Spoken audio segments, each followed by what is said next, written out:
Welcome to Daily Life Pod, your source for daily inspiration and insights.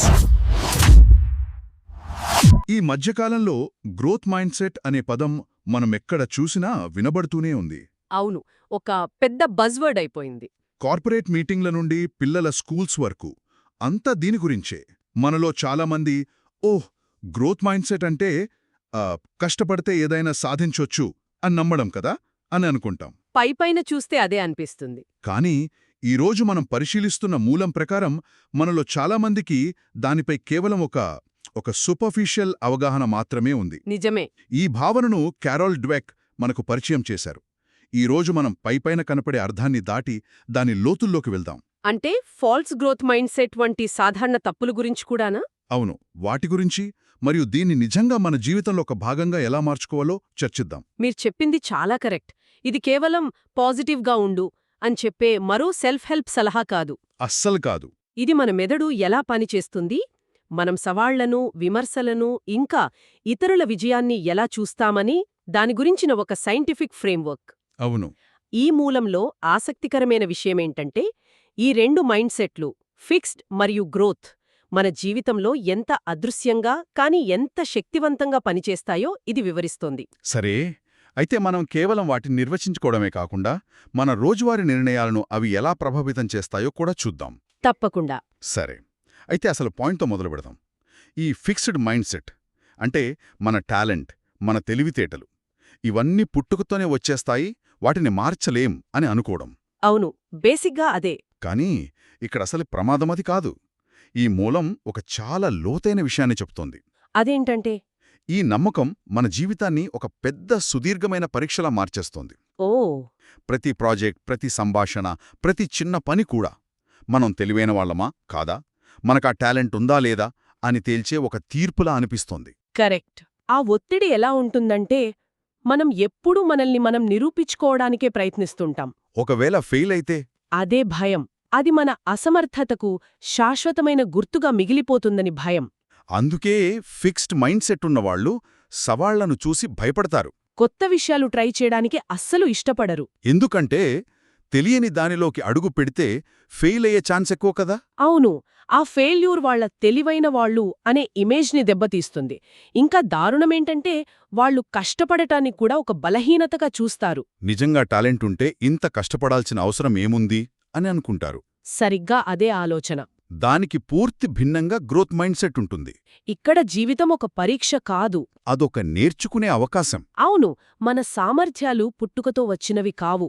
వాటిని మనం పట్టుదల, సరైన వ్యూహాలు మరియు ఇతరుల సహాయంతో పెంచుకోవచ్చు అనే నమ్మకం. ఈ ఆలోచనా విధానమున్నప్పుడు సవాళ్లు మనల్ని భయపెట్టవు. అవి మనల్ని మనం మెరుగుపరుచుకోవడానికి దొరికిన అవకాశాలుగా కనిపిస్తాయి. ఫెయిల్యూర్ అనేది అంతం కాదు. అది మన ఎదుగుదల ప్రయాణంలో ఒక భాగం, అంతే. నిజానికి వాళ్ళు ఫెయిల్యూర్ నుండి శక్తిని పొందుతారు. అవును, ఓకే, ఇది వర్కౌట్ అవ్వలేదు, నేను ఏం నేర్చుకున్నాను, నెక్స్ట్ టైం ఏం చేస్తే బెటర్ అని ఆలోచిస్తారు. విమర్శలను కూడా పర్సనల్గా తీసుకోరు. వాటిని తమను తాము మెరుగుపరుచుకోవడానికి ఉపయోగపడే సమాచారంగా, ఒక ఫీడ్బ్యాక్గా చూస్తారు. ఇక్కడ కష్టపడడం అనేది సిగ్గుపడాల్సిన విషయం కాదు. అదే విజయానికి రహదారి. అందుకే ఈ మైండ్ సెట్ ఉన్నవాళ్లు ఎప్పుడూ కొత్త విషయాలు నేర్చుకోవడానికి, తమ కంఫర్ట్ జోన్ నుండి బయటికి రావడానికి సిద్ధంగా ఉంటారు. ఈ తేడాలు థియరీలో వినడానికి బాగానే ఉన్నాయి. కానీ నిజ జీవితంలో వీటి ప్రభావం చూస్తే ఆశ్చర్యంగా ఉంటుంది. క్రీడా ప్రపంచం నుండి ఒక క్లాసిక్ ఉదాహరణ చూద్దామా? తప్పకుండా. ఈ మూలంలో టెన్నిస్ లెజెండ్ జాన్ మెకన్రో గురించుంది. ఓ, అవును. అతనిలో టాలెంట్ విపరీతంగా ఉంది. కాని ఓడిపోయినప్పుడు అతని ప్రవర్తన చాలా విచిత్రంగా ఉండేది. రాకెట్లు విసిరేయడం, అంపైర్లతో గొడవపడటం, గాలి సరిగ్గా లేదనో, కోర్టు బాగోలేదనో ఇలా బయటి కారణాలను నిందించటం. అతని దృష్టిలో ఓటమి తన అసమర్థతకు నిదర్శనం. దాన్ని అంగీకరించలేక నిందను వేరే వాటిపైకి నెట్టేసేవాడు. ఇది ఫిక్సెడ్ మైండ్ సెట్కి ఒక పర్ఫెక్ట్ ఉదాహరణ. అతని సహజ ప్రతిభ అతన్ని చాలా దూరం తీసుకెళ్ళింది, కానీ ఓటమిని ఒక పాఠంగా చూడలేకపోవటం వల్ల అతను ఇంకా ఉన్నత స్థాయికి వెళ్లలేకపోయాడని చాలామంది విశ్లేషకులు అంటారు. ఇప్పుడు దీనికి పూర్తి భిన్నమైన ఉదాహరణ మైకేల్ జార్డన్. The greatest. చాలామందికి తెలియని విషయమేంటంటే, అతన్ని హైస్కూల్లో తన స్కూల్ బాస్కెట్బాల్ టీం నుండి తీసేశారు. అవునా? ఇది చాలా ఆశ్చర్యంగా ఉంది. ఫిక్సెడ్ మైండ్సెట్ ఉన్న ఎవరైనా నాకు ఈ ఆట రాదు, ఇది నా వల్ల కాదు అని అక్కడితో వదిలేసేవాళ్లు. ఖచ్చితంగా. కాని జార్డన్ ఏం చేశాడు? అతను ఆ తిరస్కారాన్ని ఒక తీర్పుగా చూడలేదు, ఒక ప్రేరణగా తీసుకున్నాడు. అతను మరింత కష్టపడి ప్రాక్టీస్ చేశాడు. కొన్ని సంవత్సరాల తర్వాత అతను చెప్పిన ఒక మాటుంది. అదేంటంటే, నేను నా కెరియర్లో 9000 షాట్లు మిస్ అయ్యాను, దాదాపు 300 గేమ్స్లో ఓడిపోయాను, 26 సార్లు నాపై నమ్మకముంచి విన్నింగ్ షాట్ తీయమంటే నేను విఫలమయ్యాను. వావ్! నేను నా జీవితంలో పదే పదే ఫెయిల్ అయ్యాను, అందుకే నేను విజయం సాధించాను అని చెప్పాడు. ఈ ఒక్క వాక్యం గ్రోత్ మైండ్సెట్కి నిలువుతద్దం. అతను ఫెయిల్యూర్స్ని లెక్కపెట్టింది గొప్ప చెప్పుకోవడానికి కాదు. అవి తన ఎదుగుదలకు ఎలా ఇంధనంగా పనిచేశాయో చెప్పడానికి. వావ్! అంటే గ్రోత్ మైండ్సెట్ అంటే ఫెయిల్యూర్ని పట్టించుకోకపోవడం కాదు, దాన్ని ఎదుగుదలకు ఒక సాధనంగా వాడుకోవడం. సరిగ్గా అదే. మరి ఇదే సూత్రం వ్యాపార ప్రపంచానికి కూడా వర్తిస్తుంది కదా? అవును. నాకు తెలిసి ఈ మూలంలో ఎన్రాన్ కంపెనీ గురించి ఒక హెచ్చరిక లాంటి కథ ఉంది. అవును, ఎన్రాన్ ఒకప్పుడు అమెరికాలో అతిపెద్ద కంపెనీలలో ఒకటి. వాళ్ల పాలసీ ఏంటి? వాళ్ల పాలసీ ఏంటంటే, కేవలం సహజ ప్రతిభ ఉన్నవాళ్లనే ఉద్యోగంలోకి తీసుకోవడం, వాళ్లకే ప్రమోషన్లివ్వడం. వాళ్లది ఒక కల్చర్ ఆఫ్ జీనియస్. అంటే మీకది ఉంటే ఉంది, లేకపోతే లేదు అనే ధోరణి అన్నమాట. అవును. దీనివల్ల ఏం జరిగిందంటే, ఎవరూ తమ బలహీనతలను బయటపెట్టడానికి ఇష్టపడలేదు. తప్పు చేశామని ఒప్పుకుంటే టాలెంట్ లేనివాళ్లు అని ముద్రవేస్తారేమోనని భయం. ఈ భయమే తప్పులను దాచిపెట్టేలా, డేంజరస్ నిర్ణయాలు తీసుకునేలా చేసింది. చివరికి ఆ కంపెనీ చరిత్రలోనే అతిపెద్ద కుంభకోణంతో కుప్పకూలింది. ఇప్పుడు దీనిని మైక్రోసాఫ్ట్తో పోల్చి చూద్దాం. సత్య నాదెళ్ల సీఈఓ అయిన తర్వాత కంపెనీలో ఒక పెద్ద మార్పు తీసుకొచ్చారు. ఆయన నో ఇట్ ఆల్ అంటే అన్నీ తెలిసినవాళ్లు అనే కల్చర్ నుండి లెర్న్ ఇట్ ఆల్ అంటే అన్నీ నేర్చుకునేవాళ్లు అనే కల్చర్కి మారాలని పిలుపునిచ్చారు. ఇది గ్రోత్ మైండ్సెట్ను ఒక సంస్థ స్థాయిలో అమలు చేయడం లాంటిదే. ఖచ్చితంగా. ఆయన ఎంకరేజ్ చేసిందేంటంటే నిరంతరం నేర్చుకోవడం, ప్రయోగాలు చెయ్యడం, రిస్కులు తీసుకోవడం. ఒకవేళ ఫెయిల్ అయితే దాని నుండి పాఠాలు నేర్చుకోవడం. అవును, మేమీ ప్రాడక్ట్ లాంచ్ చేశాం, అది ఫెయిల్ అయ్యింది, దాని నుండి మేం ఇవి నేర్చుకున్నాం అని టీమ్స్ ధైర్యంగా చెప్పుకోగలిగే వాతావరణం కల్పించారు. దాని ఫలితం మన కళ్ల ముందే ఉంది. కొన్ని సంవత్సరాలుగా స్తబ్దుగా ఉన్న మైక్రోసాఫ్ట్ పునరుజ్జీవనం పొందింది. ఇప్పుడు ప్రపంచంలోనే అత్యంత విలువైన కంపెనీలలో ఒకటిగా నిలిచింది. ఇదొక నాయకుడి మైండ్ సెట్ మొత్తం సంస్థ భవిష్యత్తును ఎలా మార్చగలదో చూపిస్తుంది. ఇదంతా వింటుంటే చాలా ఇన్స్పైరింగ్గా ఉంది. కానీ నాకొక సందేహం వస్తుంది. ఏంటది? ఈ గ్రోత్ మైండ్ సెట్ అనే ఐడియాను మరీ ఎక్కువగా నమ్మే ప్రమాదముందా? అంటే పట్టుదల ఉంటే ఎవరైనా ఏదైనా సాధించగలరా? మంచి ప్రశ్న. సహజమైన టాలెంట్కి, యాప్టిట్యూడ్కి అసలు విలువే లేదా? ఈ మూలం, ఈ సిద్ధాంతం యొక్క పరిమితుల గురించేమన్నా చర్చిస్తుందా? ఇది చాలా మంచి ప్రశ్న. నిజానికి ఈ మూలం ఆ విషయాన్ని కూడా ప్రస్తావిస్తుంది. అయితే చెప్పండి. గ్రోత్ మైండ్సెట్ అంటే అందరికీ ఒకే రకమైన సామర్థ్యాలు ఉంటాయని కాదు, లేదా కష్టపడితే ఎవరైనా ఐన్స్టీన్ అయిపోతారని కాదు. మరి దాని అసలర్థమేంటి? దాని అర్థమేంటంటే ప్రతి ఒక్కరూ తమ ప్రస్తుత సామర్థ్యాన్ని కృషి, పట్టుదల ద్వారా గణనీయంగా మెరుగుపర్చుకోగలరు. మన పొటెన్షియల్ ఏంటో మనకు ముందుగా తెలియదు. ఓకే. ఇక్కడే ఫాల్స్ గ్రోత్ మైండ్సెట్ అనే కాన్సెప్ట్ వస్తుంది. ఫాల్స్ గ్రోత్ మైండ్సెట్ అదంటే ఏంటి? అంటే గ్రోత్ మైండ్సెట్ ఉందని చెప్పుకోవడం, కాని దాన్ని సరిగ్గా అర్థం చేసుకోకపోవడం. ఉదాహరణకు కొందరు మేనేజర్లు నేను గ్రోత్ మైండ్సెట్ని నమ్ముతాను అని చెబుతారు, కానీ కేవలం ఫలితాలకు మాత్రమే బహుమతులిస్తారు. ఒక ఉద్యోగి ఒక కొత్త ప్రాజెక్టుపై చాలా కష్టపడి రిస్క్ తీసుకుని చివరికి ఫెయిల్ అయితే అతని ప్రయత్నాన్ని గుర్తించరు. ఇది ఫాల్స్ గ్రోత్ మైండ్సెట్. అంటే మాటల్లో ఒకటి, చేతల్లో మరొకటి అన్నమాట. అవును. ఇంకొక ఉదాహరణ, నువ్వు ఇంకా కష్టపడు అని చెప్పడం. అది మంచి సలహానే కదా. కానీ ఎలా కష్టపడాలో, ఏ స్ట్రాటజీలు వాడాలో, ఎవరి సహాయం తీసుకోవాలో చెప్పకపోతే ఆ సలహా నిరుపయోగం. నిజమే. నిజమైన గ్రోత్ మైండ్సెట్ అంటే కేవలం కష్టపడటం కాదు, తెలివిగా కష్టపడటం, కొత్త పద్ధతులను ప్రయత్నించడం మరియు ఫీడ్బ్యాక్ తీసుకోవడం.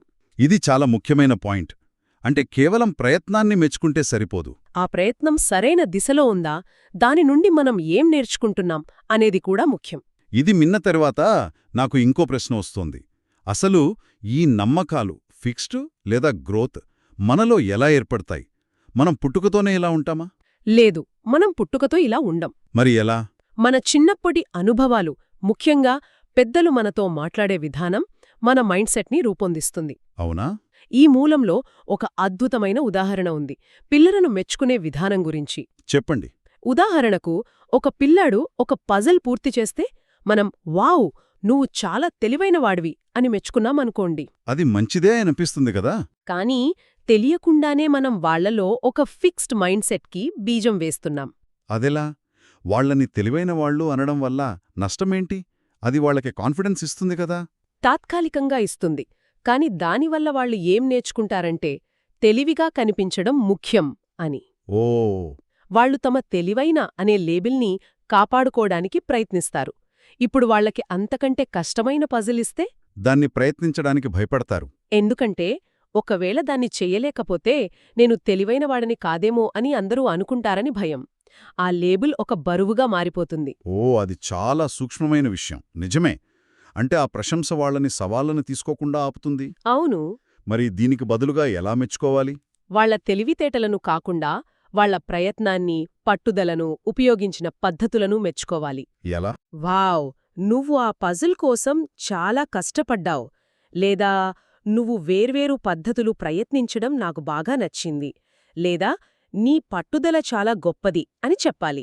దీనివల్ల ఇలా చెప్పడం వల్ల వాళ్ళు ఏం నేర్చుకుంటారంటే విజయమనేది పుట్టుకతో వచ్చే టాలెంట్ వల్ల కాదు, మనం పెట్టే ఎఫర్ట్, మనం వాడే స్ట్రాటజీల వల్ల వస్తుందని. ఇది వాళ్లలో గ్రోత్ మైండ్ సెట్ని పెంపొందిస్తుంది. ఈ విషయం విన్న తర్వాత చాలామంది ఆలోచిస్తూ ఉంటారు, అయ్యో, నాలో ఇప్పటికే ఫిక్స్డ్ మైండ్ సెట్ బలంగా పాతుకుపోయింది, నేను దాన్ని మార్చుకోగలనా అని. చాలామందికొచ్చే సందేహమిది. దీనికి మూలం ఏం చెప్తోంది? ఇది సాధ్యమేనా? ఖచ్చితంగా సాధ్యమే. నిజంగానా? కానీ ఇది స్విచ్ వేసినంత సులువు కాదు. ఇది ఒక ప్రయాణం లాంటిది. అంటే టైం పడుతుంది. అవును. నేను కూడా థియరీలో దీని గురించి మాట్లాడటం సులభమే గాని ఆచరణలో పెట్టడం కష్టమని ఒప్పుకుంటాను. నాలో ఉండే ఫిక్స్డ్ మైండ్ సెట్ వాయిస్ ఇప్పటికీ అప్పుడప్పుడు వినపడుతూనే ఉంటుంది. ఎప్పుడు? మాట. అది ఎలా ఉంటుంది? మొదటి అడుగు ఏంటి? ఈ మూలం ఒక 4 దశల ప్రక్రియను సూచిస్తుంది. మొదటిది, మీ ఫిక్స్డ్ మైండ్ సెట్ వాయిస్ని వినడం నేర్చుకోండి. దాన్ని గమనించడం. అవును. అది ఎప్పుడు మాట్లాడుతోందో గమనించండి. ఒక పెద్ద ఛాలెంజ్ ఎదురైనప్పుడా, విమర్శల విన్నప్పుడా, లేదా ఇతరులు విజయం సాధించినప్పుడు అసూయ కలిగినప్పుడా? ఆ ట్రిగ్గర్స్ని గుర్తించాలి. కరెక్ట్. ఇది నా వల్ల కాదు, నేను ఫెయిల్ అయితే అందరూ నన్ను చూసి నవ్వుతారు, నాకు ఆ టాలెంట్ లేదు వంటి ఆలోచనలను గుర్తించడం మొదటి అడుగు. ఓకే, ఆ వాయిస్ని గుర్తించాం. తర్వాతేంటి? రెండవది, మీకొక చాయిస్ ఉందని గుర్తించండి. ఆ వాయిస్ చెప్పేది ఒక కోణం మాత్రమే, అదే నిజం కాదు. అంటే దాన్ని గుడ్డిగా నమ్మక్కర్లేదు. అవును. సవాళ్లను, ఫెయిలియర్స్ని ఎలా అర్థం చేసుకోవాలో నిర్ణయించుకునే శక్తి మీకుంది. అది మీ సామర్థ్యానికి ముప్పుగా చూడాలా, లేక ఎదగడానికి ఒక అవకాశంగా చూడాలా అనేది మీ చేతుల్లోనే ఉంటుంది. అంటే ఆ నెగటివ్ ఆలోచనను ఛాలెంజ్ చేయాలి. మూడవ దశ అదేనా? అవును. మూడవ దశ, దానికొక గ్రోత్ మైండ్ సెట్ వాయిస్తో సమాధానమివ్వండి. మనలో మనం మాట్లాడుకునే పద్ధతిని మార్చుకోవడం అన్నమాట. సరిగ్గా అదే. ఉదాహరణకు, ఫిక్స్డ్ మైండ్ సెట్ ఇది నా వల్ల కాదు అని చెప్తే, గ్రోత్ మైండ్ సెట్ ఇది ఇప్పటికీ నా వల్ల కాదు, కాని నేను ప్రయత్నిస్తే నేర్చుకోవలను, నేను తీసుకోగల మొదటి చిన్న అడుగు ఏంటి అని అడుగుతుంది. నేను ఫెయిల్ అయ్యాను అనడానికి బదులుగా నేను నేర్చుకున్నాను అని చెప్పాలి. ఎగ్జాక్ట్లీ. చివరిగా నాలుగవ దశ. నాలుగవ దశ మరియు అత్యంత ముఖ్యమైనది, గ్రోత్ మైండ్ సెట్ యాక్షన్ తీసుకోండి. అంటే చేతల్లో చూపించాలి. అవును. కేవలం భిన్నంగా ఆలోచిస్తే సరిపోదు, భిన్నంగా ప్రవర్తించాలి. మీకు భయం కలిగించే ఒక చిన్న సవాలును స్వీకరించండి, ఫీడ్బ్యాక్ అడగండి. తప్పు చేసినప్పుడు మీరు తప్పు చేసినప్పుడు దాని నుండి నేర్చుకుని వేరే పద్ధతిని ప్రయత్నించండి. ఈ చిన్న చిన్న చర్యల ద్వారా కాలక్రమేణా మన మెదడులోని న్యూరల్ పాత్వేస్ మారి గ్రోత్ మైండ్ సెట్ మన సహజ స్వభావంగా మారుతుంది. ఈరోజు మనం చేసిన ఈ లోతైన చర్చ నుండి స్పష్టమయ్యేదేమిటంటే, మన సామర్థ్యాలు రాయిమీద చెక్కిన శాసనాలు కావు, వాటిని కృషి మరియు అంకిత భావంతో పెంచుకోవచ్చనే నమ్మకం ఎంత శక్తివంతమైనదో. నిజమే. ఈ మూలం యొక్క అంతిమ సందేశం ఏమిటంటే, విజయమనేది మనకు పుట్టుకతో ఎంత టాలెంట్ ఉందనే దానిపై ఆధారపడి ఉండదు. కాని ఎదగాలనే మన సుముఖతపై, నేర్చుకోవాలనే మన సంసిద్ధతపై ఆధారపడి ఉంటుంది. ఇది మనకు ఆశను, మన జీవితం మన చేతుల్లోనే ఉందనే గొప్ప భావనను ఇస్తుంది. మనమిప్పటివరకు చర్చించిన విషయాల ఆధారంగా ఒక ఆలోచనతో ముగిద్దాం. తప్పకుండా. ఈ మూలం ప్రధానంగా మన సొంత సామర్థ్యాల పట్ల మన మైండ్సెట్ ఎలా ఉంటుందనే దానిపై దృష్టి పెట్టింది. అవును. అయితే దీనిని మరో కోణంలో ఆలోచిద్దాం. మన కుటుంబంలో, మన ఆఫీసుల్లో మరియు మన సమాజంలో మన చుట్టూ ఉన్నవారి సామర్థ్యాలను, వారి ఎదుగుదల అవకాశాలను మనం ఎలా అంచనా వేస్తున్నాం? మంచి ప్రశ్న. మన డీఫాల్ట్ మైండ్సెట్ ఫిక్స్డా లేదా గ్రోతా? ఆ అంచనాలో ఎలాంటి పాత్ర పోషిస్తోంది? మనం తెలియకుండానే ఇతరులకు లేబుల్స్ అంటించి వారిని ఒక పరిధికి పరిమితం చేస్తున్నామా? లేక వారి ఎదుగుదలకు తోడ్పడే వాతావరణాన్ని సృష్టిస్తున్నామా?